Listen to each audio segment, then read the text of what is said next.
Господ ще ми прости. Аз съм майка. И понеже ще се умножи беззаконието, любовта на мнозинството ще охладнее. Коя е Стайнова? Аз съм. На.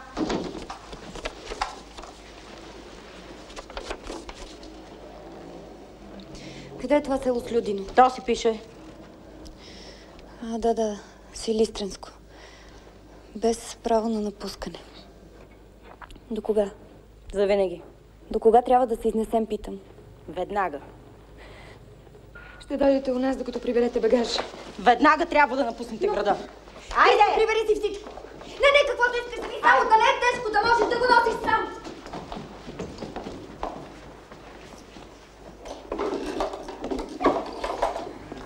Кои книги ще вземеш?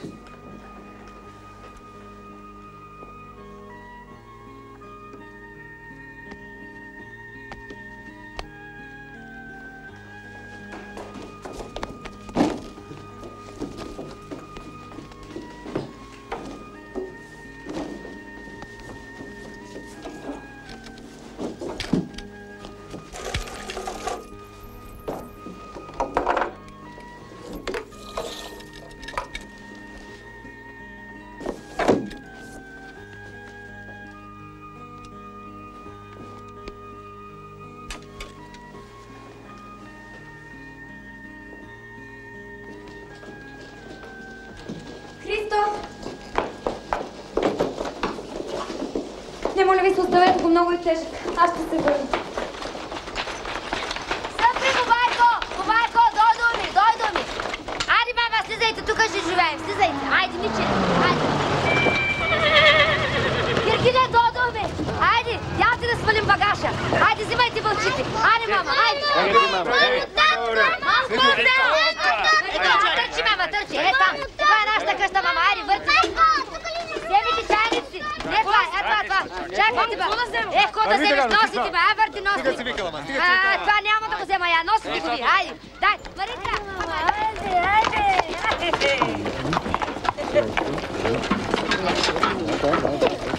Бобайко, къде ще вършиш коня? Тие хора я харимат ли? Айде, че пречите на хората. Бухчата, добре, момче.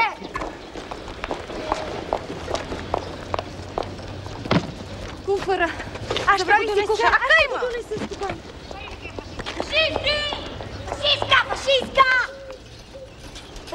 Фашисти!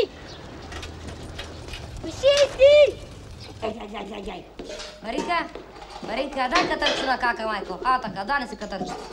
А паз ти в тита. Свали ми и тита. Свали ти и тита от толкова. Петко, къде ма? Аз си куфара. Той си е мой. Извинете, но... Ко? Госпожа Стайнова току-що... Я съм още така, ма. Защото е гръмна. Фашистка.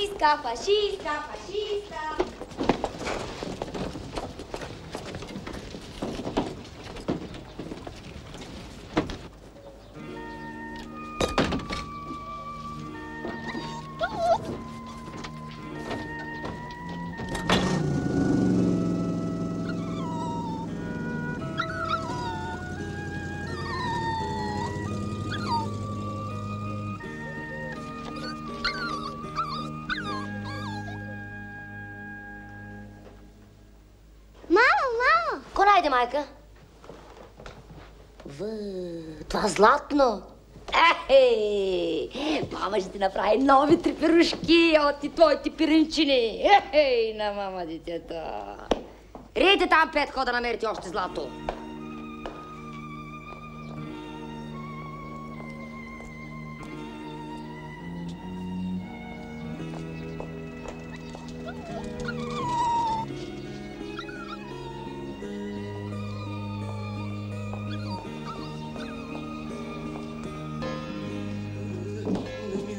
Птица и от обявяйте.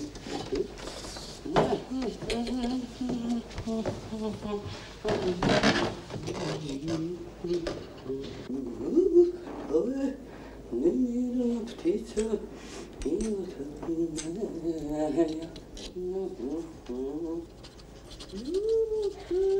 Немирна птица, и от нея бягай ти. Рира, рира, тарита, рира. Та-та-та-та-та-та-та.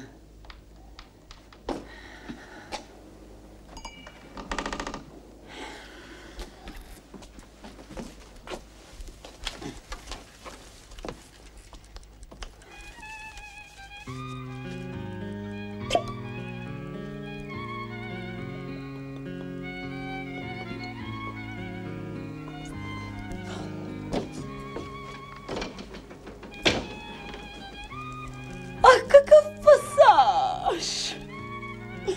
Това е реплика от ревизор.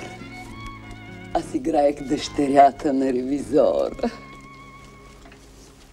Представи си, влиза Масалитин и го заварва да ме целува. Ето тук, по деколтето. Той пада и ми се паха под роклята. Аз бях тогава сей такава голяма рокля жълта. Значи идва след това махат. И на тяхната примадона уши паднал гласа.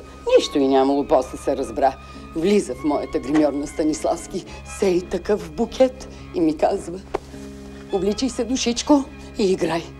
Аз, понеже в Москва съм школуван, веднага се събличам и излизам на сцената. Гол? Ами, с роклята на оная. Хайде, моето момче, хайде, пини си да се позгрееш. Хайде, дудано, екс. Веднага ще ме фани. Нека те фане. Защото караха 2 смени. 5 часа стояхме на гара Костенец. Някакви горяни гонеха. Те сега по влаковете много пътуват. Горяни. Ама ще ги очистим? Трябва. Всички. Много. Ах, как ме е страх. Цялата трепер. Виж как бие сърцето ми. Усети ли? Ама най-добре е да си хапнеш нещичко, да се подкрепиш. Най-хубаво е яйца. Може и варени. И знаеш ли какво стана с оная? Коя? Хванали ги на гамбата. Къде е това гамбата? Да не се бегали през границата? Ами, зад кулисите. Сбарала едно железничарче имахме в театъра. Пожарникарче. Якичко такова като тебе. Младичко и въртика леко. Ела! Не се крий в сянката, Юканан. Родена съм любов да ти даря и устните ти сочни искам да целувам. Това е от Саломе.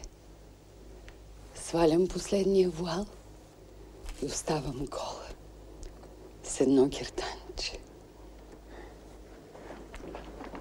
Аз отивам на събрание. Но аз не ще те пусна, Ола Чезарни. Ти закле се да отмъстиш за поруганата ми чест. Аз, другарко, и сам не си харесвам и бането.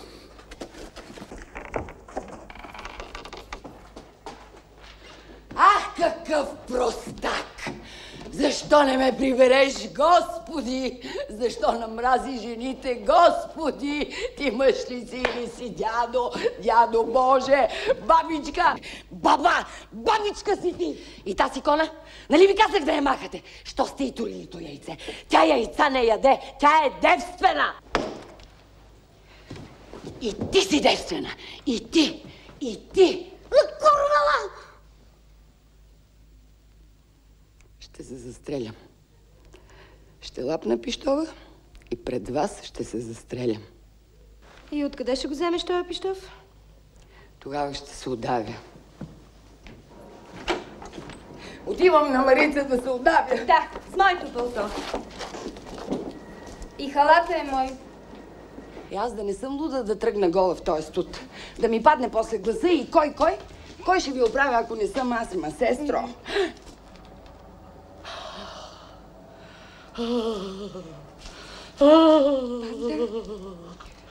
Прелетя. Усетих го. Вампир.